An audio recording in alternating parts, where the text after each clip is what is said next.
दोस्तों आज मैं एक्सप्लेन करने वाला हूँ जीपर क्रीपर फिल्म के सेकंड चैप्टर को, जो कि मेरे हिसाब से इस फिल्म के पहले चैप्टर से ज्यादा बेहतर है, या फिर यूं कहूँ कि इस सीरीज के सभी पार्ट से बेहतर। कहानी में हमें क्रीपर नाम के एक ऐसे खतरनाक मॉन्स्टर की कहानी बताई गई है जो कि हर 23 सालों में 23 दिन के लिए जागता है और अपने आप को इमोर्टल बनाने के लिए इंसानों का शिकार करता है।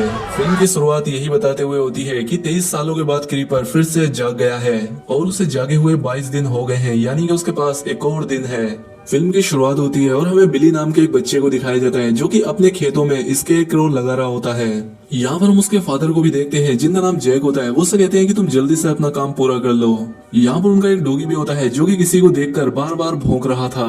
यहाँ पर उस बच्चे का बड़ा भाई भी होता है। अपने फादर के कहे अनुसार वो खेत में सही से स्केरक्रो लगा रहा होता है। तभी वहाँ पर उस बच्चे को एक स्केरक्रो दिखता है जो कि काफी बड़ा और अजीब दिख रहा था, इसलिए वो उसे बड़ा गौर से देख रहा था। और जब वो बच्चा उस स्केरक्रो के पास जाता है तब वो पाता है कि उसके पंजे मूव कर रहे हैं। ये देखकर वो बहुत डर जाता है और फौरन से वहाँ से अपने भाई और अपने फादर की तरफ भागता है। लेकिन तभी वो स्केरक्रो अपनी जगह से उड़कर उस बच्चे का पीछा करने लगता है।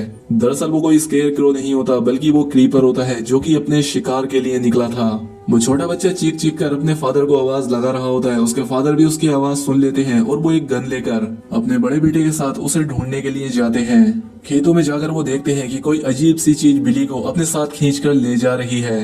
बिली भी अपने आप को आजाद करने की कोशिश कर रहा होता है, लेकिन देखते ही देखते वो क्रीपर बिली को लेकर आसमान में उड़ जाता है। उसका फादर और भाई देखते रह जाते हैं, वो बेचारे कुछ भी नहीं कर पाते। इसके बाद सीन चेंज होता है और अगले सीन में हमें एक स्कूल बस को दिखाया जाता है जिसमें कई सारे स्टूडेंट्स बैठे हुए थे। इन सब में हम स्कॉट नाम के एक लड़के को भी देखते हैं जो कि बस के आखिर में एकदम शांति से बैठा होता है। वो किसी बात को लेकर परेशान होता है। साथ ही ये बस सुनसान रास्तों से होकर आगे बढ़ रही होती है। तभी अचानक से बस का टायर पंचर हो जाता है, जिससे बस के अंदर बैठे मैनेजमेंट के लोग भी काफी परेशान हो जाते हैं, क्योंकि ये रोड सिटी और मेन रोड से काफी दूर था और साथ ही इस बंजर इलाके में किसी के भी फोन में सिग्नल नहीं आ रहे थे। बस की ड्राइवर और कोच जब नीचे आकर उस टायर को चेक करते हैं, पाते हैं कि टायर में एक तेज धार वाला हथियार घुसा हुआ है जिसे कि शूरिकीन या थ्रोइंग स्टार कहते हैं। साथ ही उस हथियार के ऊपर एक इंसानी दांत भी लगा हुआ था। साथ ही बस में एक न्यूज चल रही होती है जिसमें बताया जाता है कि एक पुराने चर्च में 300 से भी ज्यादा डेड बॉडीज के स्केलेटन मिले हैं जो कि 200 सालों से भी ज्यादा पुराने हैं। ये न्यूज सुनकर सभी स्टूडेंट्स हैरान हो जाते हैं और डर भी जाते हैं कि इतनी पुरानी डेड बॉडीज। तभी बस के अंदर बस की वो ड्राइवर आती है और वॉकी टॉकी से हेल्प के लिए कांटेक्ट करती है, लेकिन आगे से उसे कोई भी रेस्पॉन्स नहीं मिलता। कुछ दूरी पर 3 लड़कियां स्मोक कर रही होती हैं, लेकिन तभी वहाँ पर कोच आ जाता है जो कि उन्हें ऐसा करता देख लेता है, जिसे देखकर वो अपनी सिगरेट छिपा देती हैं। अब क्योंकि वो जान गया था कि वो स्मोक कर रही थी, इसलिए वो उनसे सिर्फ इतना कहता है कि स्मोक करने से कैंसर हो जाता है और इतना कहकर वो चला जाता है। अब इतनी देर में यहाँ पर वो बस ड्राइवर भी आ जाती है और इन लड़कियों के साथ मिलकर स्मोक करने लगती है। अब थोड़ी देर के बाद बस ड्राइवर डिसाइड करती है कि वो स्पेयर टायर को यूज करके अपने सफर पर आगे बढ़ेंगे और इस तरह से वो अपनी मंजिल तक पहुंच सकते हैं। अब इसीलिए सभी लोग वापस बस के अंदर आ जाते हैं, जिसके बाद ये लोग वहां से निकल पड़ते हैं। दूसरी तरफ हम जैक को देखते हैं जो कि क्रीपर को मारने के लिए एक हथियार बना रहा होता है, क्योंकि वो अपने बेटे का बदला लेना चाहता था। अब जैसे ही रात होती है, उन स्टूडेंट्स में से एक लड़की जिसका नाम मिक्सी होता है, वो सपना देखती है और वो अपने सपने में उसी लड़के को देखती है जिसे पहले पार्ट में क्रीपर ने अपना शिकार बनाया था। साथ ही उसे जैक का बेटा बिली भी दिखाई दे रहा होता है। वो इन्हें बता रहे होते हैं कि क्रीपर तुम्हारी बस की तरफ आ रहा है। मिक्सी देखती है कि क्रीपर ने उनकी बस की तरफ एक और थ्रोइंग स्टार फेंका है, जिसकी वजह से बस का एक और टायर पंचर हो जाता है। ये बात काफी हैरान करने वाली होती है कि जब मिक्सी ने अपने सपने में देखा कि क्रीपर ने उनकी बस की तरफ एक थ्रोइंग स्टार फेंका है, तो असल में ही इस बस का एक टायर पंचर हो गया था। अब इसके बाद वो बस ड्राइवर सभी स्टूडेंट को बस से बाहर जाने का ऑर्डर देती है ताकि कोच फ्लेयर जला सके और हेल्प मंगा सके। सभी लोग बस से बाहर आ जाते हैं और कोच उन फ्लेयर्स को जलाकर सड़क पर रख देता है ताकि कोई उनकी मदद कर सके। जब वो बस ड्राइवर फिर से उस टायर को चेक करती है तो वो देखती है कि बस के टायर में इस बार भी एक थ्रोइंग स्टार था जो कि पहले से भी ज्यादा अजीब था। इस बात को वो बस ड्राइवर एक और कोच के साथ भी शेयर करती है और ये देखकर ये काफी हैरान हो जाते हैं और ये काफी डर भी जाती है। लेकिन तभी क्रीपर आता है और उस दूसरे कोच को उठाकर ले जाता है जो कि सड़क पर फ्लेयर्स रख रहा था। ये देखकर किसी को भी कुछ समझ नहीं आता कि यहाँ पर क्या हुआ। अब इसीलिए वो ड्राइवर और कोच सभी स्टूडेंट से बस के अंदर जाने के लिए कहते हैं, जिसके बाद सभी लोग बस के अंदर चले जाते हैं और क्रीपर एक बार फिर से आता है और इस बार वो बस ड्राइवर को ले जाता है।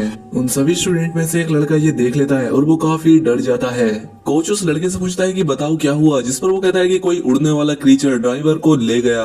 लेकिन कोई भी उसकी बात पर यकीन करने के लिए तैयार नहीं था कि आखिर कोई भी कैसे किसी को उड़ाकर आसमान में ले जा सकता है। जिस पर वो कहता है कि ये कोई कहानी नहीं है जो कि मैंने अपने पास से बनाई है, बल्कि ये सारा नजारा मैंने अपनी आंखों से देखा है। उसकी बात सुनकर बस में हलचल मच जाती है, लेकिन कोच सबको शांत करने की कोशिश करता है।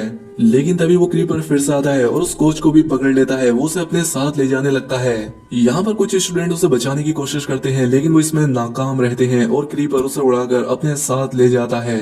अब अपनी आंखों के सामने ही ये सब होता देख वो स्टूडेंट्स काफी डर जाते हैं। वो जल्दी से बस को अंदर से लॉक कर लेते हैं, लेकिन एक बार क्रीपर फिर से आ जाता है। वो बस के पीछे वाले शीशे से इन सभी स्टूडेंट्स को देखने लगता है। वो इन्हें देखकर अपनी जीभ लपलपाता है और इन्हें अच्छे से देखने के बाद यहाँ से उड़ जाता है।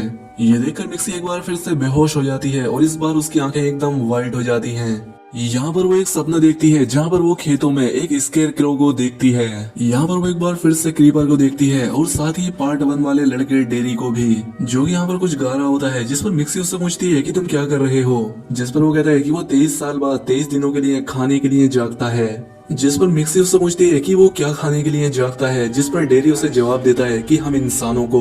और तभी मिक्सी होश में आ जाती है और वो अपने ख्वाब के बारे में इन सभी को भी बताती है। वो बताती है कि मैंने एक लड़के को देखा है जो कि मुझे बता रहा था कि वो क्रीपर हम सभी को मारकर खा जाएगा, लेकिन कोई भी उसकी इस बात पर विश्वास करने के लिए तैयार नहीं था। लेकिन मिक्सी की मेंटल कैपेसिटी काफी अच्छी थी, क्योंकि जब भी वो क्रीपर उनके आसपास कहीं होता तो वो 2 लड़के अक्सर उसकी यादों में आ जाते थे, जो कि एक क्लू था कि कोई ना कोई खतरा आने वाला है। दूसरी तरफ जैक और उसका बेटा एक कार के पास पहुंचते हैं। वो पाते हैं कि इस कार की हालत काफी खराब थी। वो समझ जाते हैं कि सारा किया धरा उस क्रीपर का है। साथ ही कार में रखे भोगी टोकी पर कोई हेल्प मांग रहा था और वो उन्हीं स्टूडेंट्स में से एक लड़का था जो कि उन्हें पुलिस समझकर उनसे हेल्प मांग रहा था। वो कहता है कि वो डरावना क्रीचर हमें मार डालेगा, आप प्लीज आकर हमें बचा लीजिए। ये बात सुनकर जैक और उसका बेटा बताई हुई लोकेशन की तरफ बढ़ने लगते हैं। दूसरी तरफ वो क्रीपर बस के ऊपर आकर एक स्टूडेंट के सर को पकड़ लेता है। वो उसे अपने साथ ले जाने लगता है, लेकिन इनमें से एक स्टूडेंट लड़की उस क्रीपर की आंख में एक रोड घुसा देती है। क्रीपर उस लड़की को छोड़ देता है, जिसके बाद वो अपनी आंख से उस रोड को निकालता है।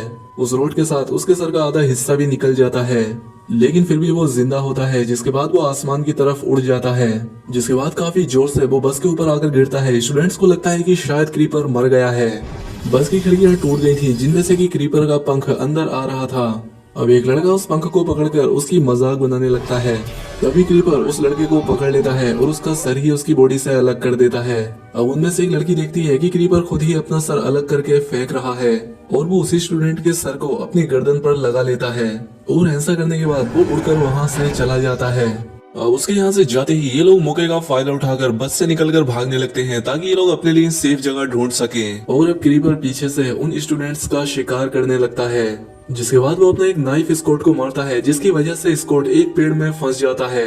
उसके फ्रेंड उसे वहाँ से निकालने की कोशिश करते हैं। उसके सभी दोस्त उस नाइफ को निकालने में तो कामयाब हो जाते हैं, लेकिन फिर भी क्रीपर स्कॉट को उठाकर अपने साथ ले जाता है। उसकी फ्रेंड ये देखकर चिल्लाती रह जाती है। मिक्सी जो कि अपने ग्रुप से अलग हो चुकी थी, वो जैक और उसके बेटे को मिल जाती है। वो लोग मिक्सी को लेकर बस की तरफ बढ़ने लगते हैं। दूसरी तरफ एक स्टूडेंट बस के अंदर आता है, जिसमें 2 स्टूडेंट पहले से ही बस के अंदर मौजूद थे। वो सब पूछते हैं कि कहीं क्रीपर तुम्हारे पीछे तो नहीं आया। वो कहता है कि नहीं, और हमें कोई भी सेफ प्लेस नहीं मिली, इसलिए मैं वापस आ गया। तभी क्रीपर वहाँ आकर जोर से उसके सर को दबाता है, जिससे वो बेहोश हो जाता है। तभी मिक्सी, जैक और उसका बेटा उस बस तक पहुँच जाते हैं, जिसके बाद जैक उस क्रीपर को भी देख लेता है। वो अपने हार्पून से उस क्रीपर पर हमला करता है, जिससे क्रीपर जख्मी हो जाता है, जिससे वो यहाँ से भाग जाता है। फिर उन 3 स्टूडेंट्स को एक कार नजर आती है, जिसमें बैठकर वो यहाँ से जाने लगते हैं। वो क्रीपर वापस आ जाता है, वो इनका पीछा करने लगता है, जिस वजह से वो लड़का कार की तेजी से ब्रेक लगा देता है। क्रीपर तेजी से उस कार से टकरा जाता है। इस टक्कर में 2 लोग तो बच जाते हैं, लेकिन एक की टांग बुरी तरह से जख्मी हो जाती है और क्रीपर का भी हाथ, पैर और एक पंख जख्मी हो जाते हैं। लेकिन क्रीपर उस लड़के को मारने की कोशिश करता है जिसकी टांग जख्मी थी, ताकि वो अपने बॉडी पार्ट्स को दोबारा से रिकवर कर सके। लेकिन तभी वहाँ पर एकदम ठीक समय पर जैक पहुंच जाता है। वो अपने हार्पून से क्रीपर के सर पर हमला करता है, जिससे वो दूर जाकर गिरता है। क्रीपर हार्पून को अपने सर से निकालने की काफी कोशिश करता है, लेकिन जैक यहाँ आकर कई बार हार्पून से क्रीपर पर अटैक करता है, क्योंकि वो अपने बेटे की मौत का बदला लेना चाहता था। लेकिन बावजूद इसके भी वो क्रीपर मरता नहीं, बल्कि वो सो जाता है, क्योंकि आज 23वां दिन था और उसके जागने के दिन पूरे हो गए थे। तब मिक्सी बताती है कि 23 सालों के बाद ये दोबारा से जिंदा हो जाएगा, ये अभी भी मरा नहीं है।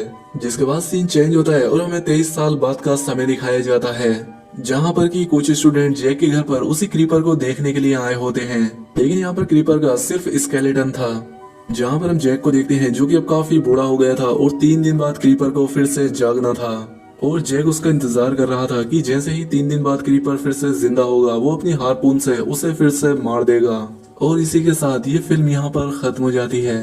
तो दोस्तों उम्मीद करता हूँ कि आपको ये वीडियो पसंद आई होगी। अगर वीडियो अच्छी लगी तो वीडियो को लाइक और कमेंट करके जरूर बताएं। साथ ही ऐसी और शानदार वीडियो के लिए चैनल को सब्सक्राइब भी कर लें। मिलते हैं हमारी अगली वीडियो में।